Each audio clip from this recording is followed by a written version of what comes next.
pasensya na po sa ating oversight. Thank you, Mr. Chair. Maraming salamat, Mr. Chair. Mr. Chair, again, i-reiterate ko lang, Mr. Chair, yung reminders no, na hindi magsabi ng pagmura, siguro, kasi sanay po yung nakaraan, kahit po sa Senate hearing, may mga ganun. Ano? Respeto naman sa atin dito, and sana po concise sa pagsagot. Kung ano lang ang tanong, yun din lang ang sagot. At mag-defer ng i-defer ang mahahabang explanation kasi nakikita niyo naman, Mr. Chair, madami talagang gustong magtanong ngayon eh. Kaya sana po ganun yung ano, no? And simple lang naman po yung mga tanong ko. It has to do with kung ano din yung mga sinabi ng dating Pangulo doon sa Senate hearing. Yan, Mr. Chair. First, yung observed decorum. Tapos, syempre, tulad po ng sinabi ni Chairman Abante, hindi po tayo mangingimi na mag-point of order kapag nilabag po itong mga ito.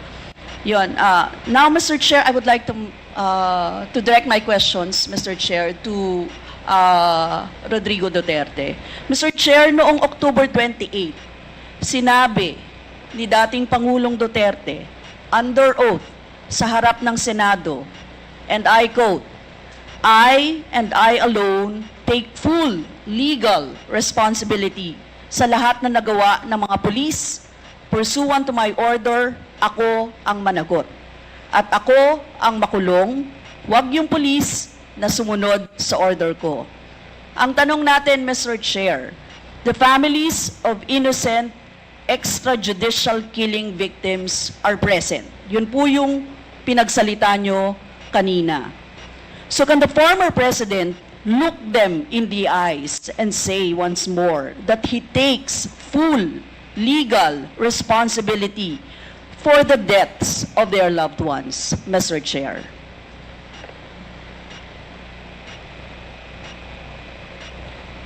Mr. President, can you... What's the question? What is the question? Can you repeat the question? Mr. Chair, sinabi niya po na full responsibility. So, Mr. Chair, totoo ba yan? Correct. Very correct. Since I was a president, and there was this, until now, serious problem about drugs, I had to issue or make a policy statement about drugs. At all that happened, yung nangyari pursuant to my order to stop the drug problem in this country, akin yun. Akin yun. Ako ang nagbigay ng order kasi ginawa nila illegal or legal, akin yun.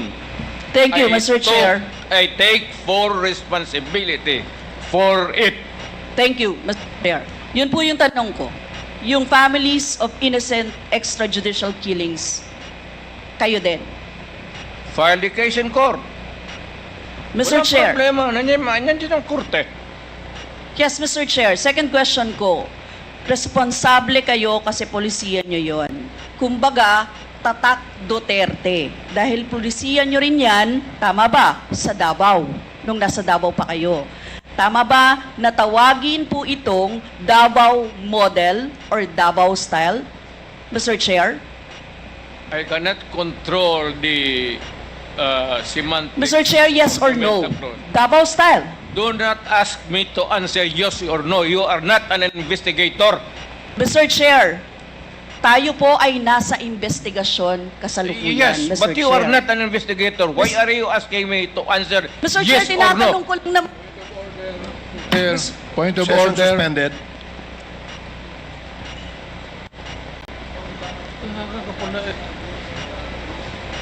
Point of order, Mr. Chair.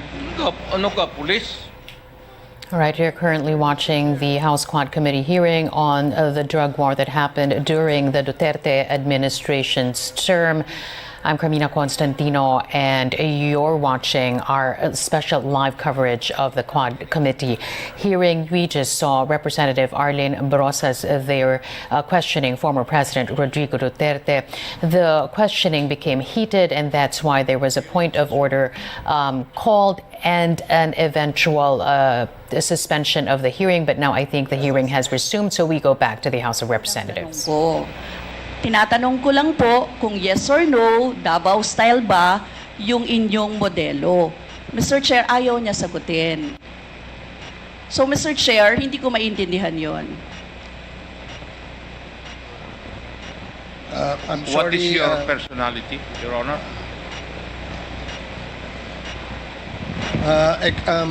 If I may, Secretary Bello, we normally, the committee does not allow the counsel of the witness to speak because the role of the counsel is limited only to counseling his client on his rights. Hanggang doon lamang po. But we cannot ask you to answer any questions that will be asked by any of the members. And that is what Thank you, is in Your the Honor. rules. Thank you, Your Honor. Actually, I'm not answering the question of Congresswoman Rosas, Your Honor. My point is, Your Honor, to allow the resource person to finish his answer. Okay, we will do that. Thank you, Attorney Bello. Thank you, Your Honor. Thank you. Congressman Brosas, maybe it is perhaps the former president would like to elaborate on his answer. We may ask questions that is answerable by yes or no, and as much as possible, we would ask the resource person to say only answer yes or no. But if he wishes to elaborate, and as long as it is germane and related to the answer to your question, we will allow that. But Yes. we will make it very, very short. Yes, Mr. Chair. Pwede namang mag-expound, Mr. Chair. Ang tinatanong ko lang, sa particular question na yon, maaari naman siyang sagutin ng yes or no. And then the explanation, Mr. Chair. Opo, opo. Mr. Do Pres- not control my answer, kung Your Honor. This is not an inquisition. It's a democratic process of investigation. Okay, thank you, Mr. President. Sana po, if there are questions that will be propounded by the members, hopefully, medyo kung gusto po natin mag-elaborate, we will allow that, provided that kung maaari po sanang iksian lamang po natin nang sa ganun malinaw. And for the members who wish to ask questions that are answerable by yes or no, please make the questions very clear para ho masagot po ng yes or no, Your Honors. So I hope para ho maayos yung ating patakbo ng ating hearing sa ngayon. So please proceed, Congresswoman Brosas. Yes, Mr. Chair. Mr. Chair, ang tanong ko, sinasabi nyo rin na ang war on drugs ay talagang utos nyo. Diba? Pag sinabing war on drugs, Duterte yan. Sa inyo na nadikit yan. Unless, eto po, tanong na pwede nyo i-expound. May iba kayong gustong itawag doon? Meron po ba kayong gustong ibang itawag doon? Wala na po. Sabi ko, I assume full responsibility for whatever happened in the actions taken by the law enforcement agencies of this country to stop the drugs or the serious problem of the drugs affecting our people. Mr. Chair, next question. Nung naging mayor po kayo, sabi nyo naging safe ang Davao. Tama po ba? That would be that should be answered by a third person. I would not be answering that. It would be presumptuous of me to conclude. Hindi ako magsabi. I never said that Davao City was not publicly. Mr. Chair, as mayor, masasabi nyo na naging safe ang Davao sa panahon nyo? Talaga. Kasi walang kriminal sa kalye, Talaga. walang snatcher, Walang snatcher. walang akyat bahay, Walang akyat bahay. walang magnanakaw, Walang magnanakaw. walang mamamatay tao. Walang mamatay tao. So yun po lahat, yes. Oh. So walang mga kriminal o walang insidente ng kriminalidad, bakit po? Merong mga incident, not totally. It could be a dream of a city not to have any criminal incidents or violence. Pero overall, Davao City was safe. If the test or standard would be that a citizen of the city can walk all over the city and men and children can go home safely, unmolested, undisturbed. That was the standard that I gave to the police of Davao City. Mr. Chair, I would like to ask, no? Hindi ba nagkandamatay sila sa panahon na yon? Marami po. Sino-sino po ang mga pumatay? Wala akong listahan yan, ma'am. We have to go to the tawag nito. Hindi ko bit-bit. Ang bit-bit ko lang ko yung hindi. Mr. Chair, I would like to ask again, no? Sa inyo po na karanasan, kayo mismo ba pumatay? Ako? Marami. Mga 6 o 7. So Ewan what- ko kung natuluyan yung hindi ko na follow up sa hospital kung natuluyan. Quote ko lang, ipaalala ko ulit, Mr. Chair, kasi mula din ito sa Senate hearings, ano? I-quote ko lang po kayo, in Davao, I used to do it personally, just to show to the guys that if I can do it, why can't you? Correct. Sinabi niyo po yan sa mga business leaders sa meeting sa Manila. At kung paano niyo ginode ang mga police officers to gun down suspects. Tama po ba? Yes, if they present a violent resistance. That's the only thing that you can kill the criminal if you are personally in danger of losing your life too. Ito But ba- hindi mo pwedeng patayin yung kriminal nakahandcuff o nakatali. Hindi trabaho ng lalaki yan. Ito pong second, Mr. Chair, na quote, kayo rin ito. And I'd go around in Davao with a motorcycle, with a big bike around. And I would just patrol the streets looking for trouble also. Manila Times po ito. I was really looking for a confrontation so I could kill. Sinabi niyo po ito. Yes. Nagdadasal po ako na nagmumotor ako na may mag-hold upper dyan. At kung maabot na kita, talagang patayin kita. At kung basta kriminal ka, wala akong pasensya sa kriminal. Pagka lumaban, patayan. So, Mr. Chair, kanina po kasi sinabi ni Duterte na he takes full legal responsibility. Yes. Siya ang mananagot at Yes. makukulong sa ginawa ng mga kapulisan. Yes. Kung sa inyo po ang policy, inaako nyo rin ang accomplishment nito. Yung lahat po, kasi kung naaalala ko sa war on drugs, yung mga accomplishment, may nahuli, nagbebenta, gumagamit, gumagawa ng droga. Lahat yan. Ma'am, if you are the city executive or mayor, lahat ng utos mo na ginawa ng police and all the consequences sagot ko yan. Pati ang ginawa ng pulis, sagot ko yan. Pati po yung accomplishment kung may nahuli, enforcement of law yun. Accomplishment din po yung na-confiscate na drugs. Tama ba?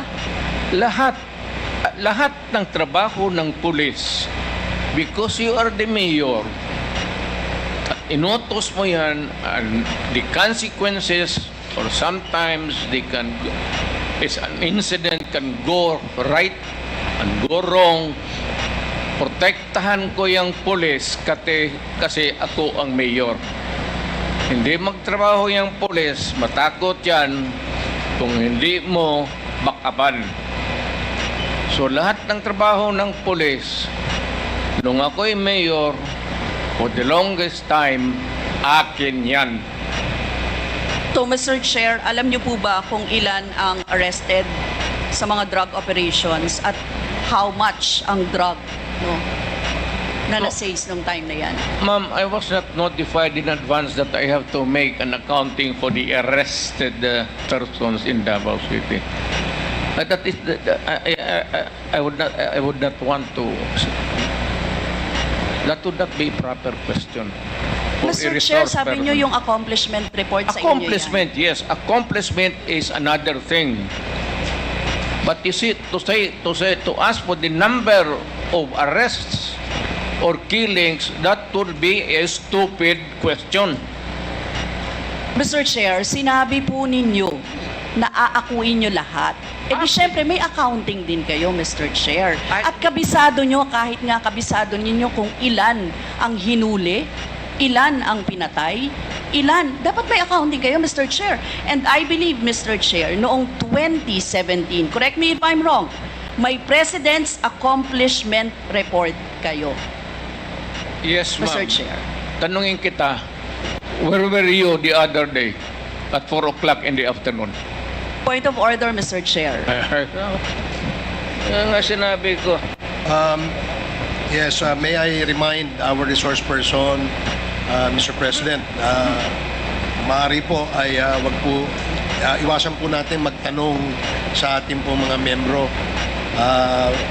Please answer the questions lamang po at refrain from asking questions to the members of Congress. Yan po ang nakasaad sa ating rules.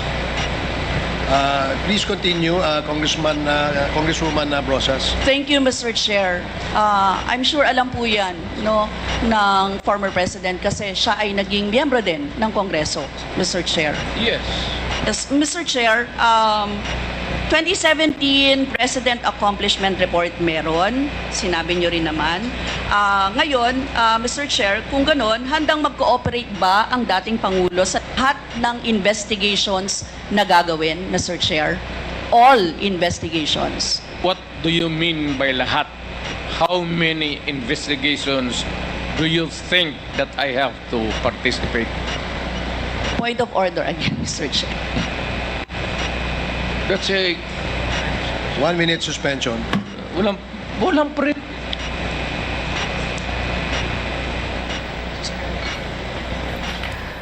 Another suspension there called by Congressman Barbers, the head of the Quadcom committee, as the questioning of Representative Arlene Brosas again hit a nerve with the former President Rodrigo Duterte. Their hearing is now resumed. Let's go back. Our resource person as well as our members that please refrain from, for the resource person, refrain from asking questions to the members. Please limit your reply to the questions being asked. At sa atin naman po mga members, please go straight to the point. Ask the resource person the question that you wish to be answered. Direkta, para ho hindi tayo magtagal. Mr. Chair. Yes, you have, Congresswoman Brosas, you have 4 more minutes. Mr. Chair, may I interrupt? I am asking the... Is this related, Mr. President? Yes, to the it is question? related. I am asking yung nagtatanong to lay the predicate. Sir, Okay, sige po. Para hindi tayo mawala. Sige po. Congresswoman Brosas, I hope you can consider the opinion of the resource person by laying the predicate before you ask the question directly to the former president. Yes, Mr. Chair. Mr. Chair, siguro, tatanong ko na lang diretso, Mr. Chair. Yung former president ba ay willing na mag-cooperate sa investigation sa ICC? Kaugnay dito? ICC, ma'am. I'm asking the ICC to hurry up, and if possible they can come here and start the investigation tomorrow. This issue has been left hanging for so many years. Matagal, ma'am, baka mamatay na ako, hindi na nila ako maimbestiga. So I'm asking the ICC through you na magpunta na sila dito bukas, umpisahan na nila ang investigation. And if I am found guilty, I will go to prison and rot there for all time. Mr. Chair, balikan ko lang yung isa ko pang tanong, Mr. Chair. Ito sa Senate hearing dito, Mr. Chair. Sinabi ni former President Duterte, encourage the criminals to fight. Encourage them to draw their guns. Yan ang instruction ko. End of quote.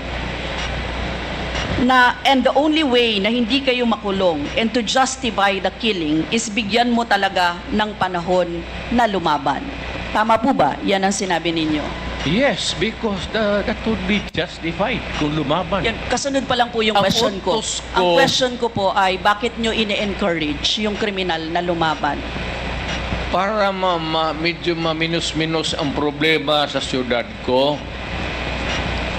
Kung may kriminal dito na 50, kung mapatay ninyo yung 30, di 20 na lang, hindi na masyado problema dyan sa akin.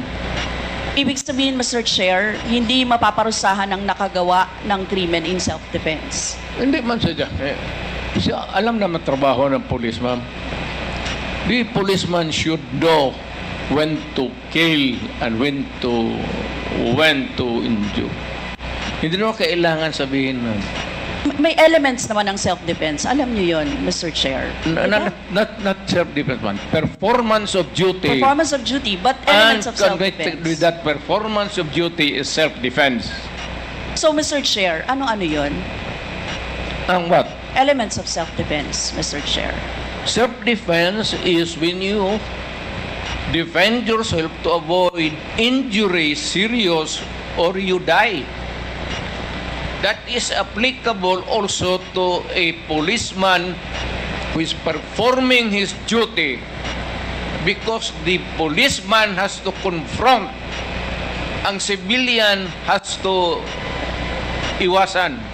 But a policeman, a law officer, if you are a law officer, you have to confront the criminal. Ang sanabi ko sa kanila, huwag kang pumunta dito sa akin opisina na may sugat ka, sipain kita, patayin mo. Bakit ikaw ang may sugat? Wala akong my language is brutal and raw for criminals. Wala akong pasensya, ma'am. I've been a prosecutor for 9 years. Talagang sinabi ko, pag hindi na mahinto yan, patayin mo na yan. Huwag mo nang pabalikin niya dito sa opisina ko. Thank you, really Mr. want Chair. to know the truth. Ganon. Last two questions, Congresswoman Brosas. Yes, Mr. Chair. Mr. Chair, gusto ko lang sabihin na sa elements of self-defense, first, dapat unlawful aggression. Second, reasonable necessity of the means employed to prevent or repel it. And third, lack of sufficient provocation on the part of the person defending himself. Mr. Chair, now I would like to direct my question to sa victims po, si Christina siguro at si Lori or si Mary Ann, Mr. Chair, ano po yung sirkumstansya or kalagayan ng mga nangyari sa pagkapatay ng inyong mga mahal sa buhay, Mr. Chair? Ang Hanggang ngayon po, mahirap pa rin po sa kalooban namin. Ang mahirap lang dun kasi yung mahirap ka na tapos may mga pinagdadaanan ka pa po na ganito na hindi basta-basta na nahihimpasan ng ano, kumbaga araw-araw, puro sakit ng loob, dasal, kung ano ba yung pinaglalaban namin ito. Salamat po. Mr. Chair, tatanong ko lang, ang susundan ko lang yung tanong ko. Ang tanong ko kasi ay, nagkaroon ba ng self-defense? Parang ganyan di ba? Ang nangyari. Nanlaban ba yung Yun po inyong... ang sinabi nila sa akin na nagkamotor po yung bata na wala namang motor na hindi marunong magmotor.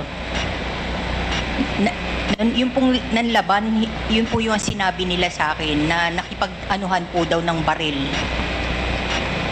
Pero ano ang nalaman ninyo sa investigasyon? Laban ba? Well, Meron bang unlawful aggression? Meron bang reasonable necessity para i-employ or i-prevent or i-repel yun?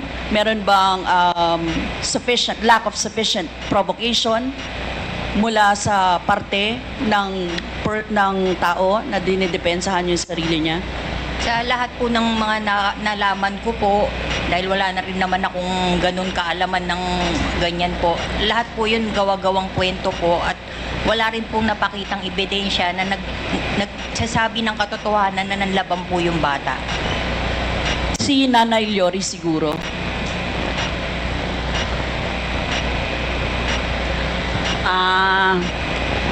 Sa parte po ng aking mga anak na dalawa, nawala po kasi sila ng May 11, tapos nalaman na lang po namin May 12 na natagpuan sila dun sa isang lugar sa Quezon City na patay na sila. Kaya kumbaga, doon sa balita, yun yung napanood ng anak ko na sabi nga daw ay police operation. Pinaghahabol daw sila ng mga pulis hanggang sa nahuli sila at pinagbabarel. Yun po, kasi kukuha lang naman ng lisensya itong kuya, si Crisanto, kasi isa po siyang security guard. Kumuha lang siya ng lisensya noong May 11, pero hindi na ho siya nakabalik.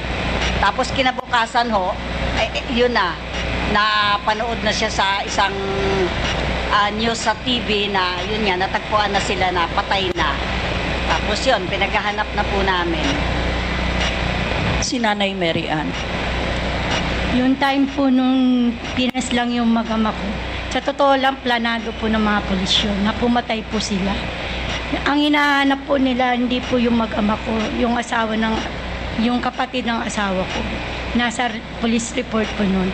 Halos planado po nila. Nandyan na po yung soko, andyan na yung punerarya na halos sa amin bilang mahihirap, wala kaming magawa.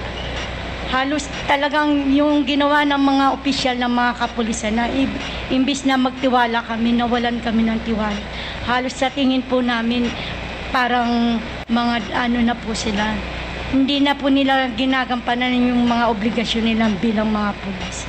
Kaya yung time na yon, hindi po makatao yung ginawa nila sa aming mga mahihirap. So sa tingin niyo po hindi nanlaban? Hindi po. Sa liit po ng bahay po namin, halos 3x3 lang po yung bahay namin. Kwarto lang po. Wala pong mga barilang mag-ama ko. Halos nakalood na po yung mag-ama ko nung time na yon. Paulit-ulit po kami nagmamakaawa. Pero pinaslang pa rin po yung mag-ama ko. Thank you, Mr. Chair. That would be all. Lumalabas doon na may mga excesses talaga at mga violations na naganap, Mr. Chair. Mr. Chair, thank you, Mr. Chair. And siguro, Mr. Chair, for the next round of interpellations, pwede pong palista ulit. Maraming salamat. Yes.